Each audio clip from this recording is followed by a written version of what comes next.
Okay, so I've got a two-way sound system here comprising of some JBL 15-inch mid-high boxes and the 18-inch sub-box.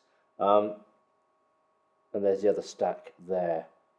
Now this system is going to benefit. It can actually run with just one amplifier going into the bass bins and linking to the tops. But it's better if you can run it with two, using a separate amp to drive the bass notes and a separate amp for the mid-high frequencies. So what we need to do then is have something called a crossover. I've got a two-way stereo crossover sat on top of that QSC amp in the rack, and I'm just going to show you how to set it up. Okay, so we're now around the back of the rack, and here we can see I've got the PV amp on the bottom here. I've connected up the two speaker leads to two bass bins. I've got the QSC amp here going to the two mid-high speakers, and then I've taken the main left and right out of the mixer and come into the two inputs on the back of the crossover. This is a two-way stereo, but it can also be a three-way mono crossover. There's a switch here that allows you to select which setting you want. I want to run this as a two-way stereo. There's also a phase reverse buttons on each of the outputs. That's always a circle with a little line through it. That's in case, for example, you've got an amplifier which might have the positive part of the phase wired on pin 3 rather than the standard pin 2, and you would need to reverse the phases. Or if you had a faulty lead, for example. Anyway, what I'm going to do now is just connect the two leads into the bass bins and the two leads into the mid-high. So I'm going to come out of the low output on the left channel and go into the bottom amplifier, which is running the bass bins, and I've got again the same with the low output on this side, running into the other bass input, and then the two highs. So we've got high output on the left coming into input on this amplifier, and the other high output, if I can plug it in, there we go, into the other channel amplifier. On these two amps, by the way, there is XLR and there are jack inputs. I'm using XLRs. You've only actually got XLRs on the crossover anyway. Some crossovers might have jack outputs. I tend to favour, as do most people, an XLR, which is a better connector. Right, so here we are back in front of the amp rack, and you can see I've got the crossover here on top of the mid-high amp, and if I just lower this down a bit, you can just see the other amp underneath. So I'm just going to put that back up so I can talk you through the settings.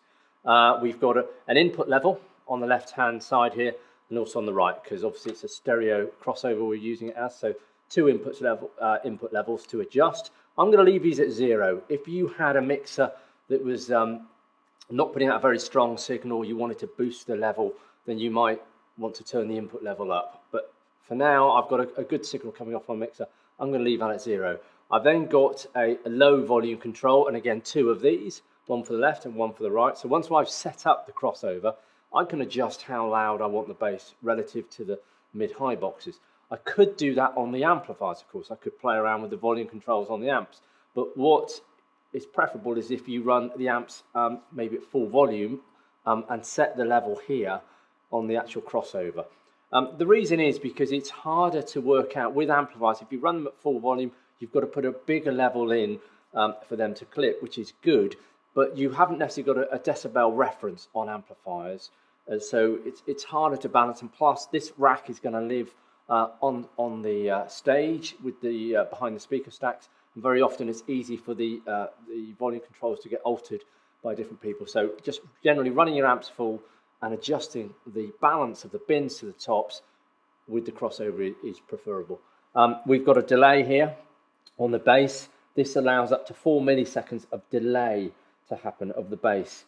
4 milliseconds equates to about 4.5 feet. And that is because if I had the bass bins in front of the mid-high boxes, the sound would be reaching you from those bass bins very slightly sooner than it would be from the mid-highs. So this would allow you to delay that by up to 4.5 feet. We've then got the actual crossover itself, so we can set the frequency, and then we've got a high volume control as well. So this is effectively the crossover, and it's duplicated on this side as well. So this is a volume control for, as I say, adjusting the volume of the mid-high boxes. You've got mutes on each of those, on the low and the top, so you can listen to the boxes and see what they sound like on their own. In the middle here, we've got something called horn EQ. I'll demonstrate it to you. Effectively what it is, it brightens up the top end. If your sound system's a bit dull sounding and you want it a bit brighter, a bit crisper, you can put that in and that'll lift typically probably between 3 and 5K, that sort of area. And then what we've got here is a high pass filter. Again, if you're running with a full running sound system with bass bins, you aren't actually going to want the high pass filter in. That will roll off some of the bass, so I've left that out. You might want it if you were using a system where you were having a lot of bass rumble being picked up through the mics, and you didn't have high pass filters on your desk. That might help some of the very low rumble going through the sound system. But I'm going to leave that off for now. The limiter button here, I've got that on, but in fact don't really need that on, so I'm going to turn that off. That again is if you are concerned about your sound system being driven too hard. If you're not operating it, someone else is operating it, maybe, and they're maybe not too familiar with the equipment. What you want to avoid is amplifiers clipping, and so the limiter will reduce or control how much volume is being sent to the amplifiers. And so if I use the limiter, it will help prevent them clipping, and when amplifiers clip, they distort, and that's how we blow up speakers. Again, I'm not going to use that for now. And then, as I said to you, these controls are the same as this side. So what I'm going to do now is just turn my amplifiers up to full. I'm going to turn my bass amp up, and I'm also going to turn my mid-high amp up. I'm going to just set the crossover now at 30 Hertz. It starts at 30. Now on this one, on this crossover, there are in fact two settings. I don't know if you can see it, but there's 30 and 300. There's a times 10 function, which if I push that in, will mean this will be crossing over at 300 Hertz.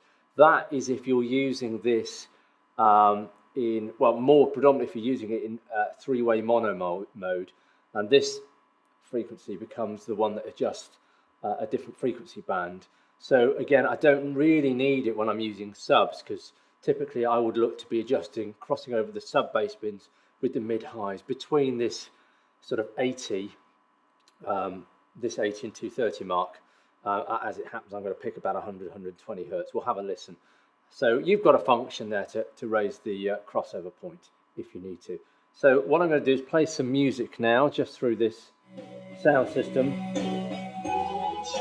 And what we're going to do now is I'm just going to turn the top amp off. So I'm just going to mute the highs for a minute, so we can just hear the bins. And I'm going to set the crossover point so the bins are going to get nice and punchy sound. So obviously, so as I bring the volume up now, and if I sweep that frequency down, you can hear much less sub is coming out of the bins. If I keep going up, you'll get more, but you also get more vocals and mid-high frequencies, which we don't want. So you want generally a nice tight bass sound coming out those bins, okay, and then which is about there, and I'm happy with that. Now I can mute the bins, and we can now listen to what the tops sound like. Again, I'm just going to turn the amps down for a minute because they will tend to sound a lot brighter. Okay. Unmute the bins. Now, I'm now going to run the amp up to full volume. I'll just turn the master volume down. Now, if I put the horn EQ, let's have a listen. Yeah, that's making it sound more brighter, more crisper on the top end. I don't actually think my sound system needs it, so I'm going to turn that off a minute. And we're coming to the end of the song. So let's wait for the next song. And I can balance the tops by turning these two high volumes down, and I can even increase the bins. So if I turn these down a little bit, where are we here? That was already down a bit. And if I wish to boost the bass, I mean, I could turn these all the way around if I wanted to. So it's really down to your personal preference how you want the system to sound. Obviously there isn't much sub happening at this particular part. So you get an idea on how to hopefully set up this crossover.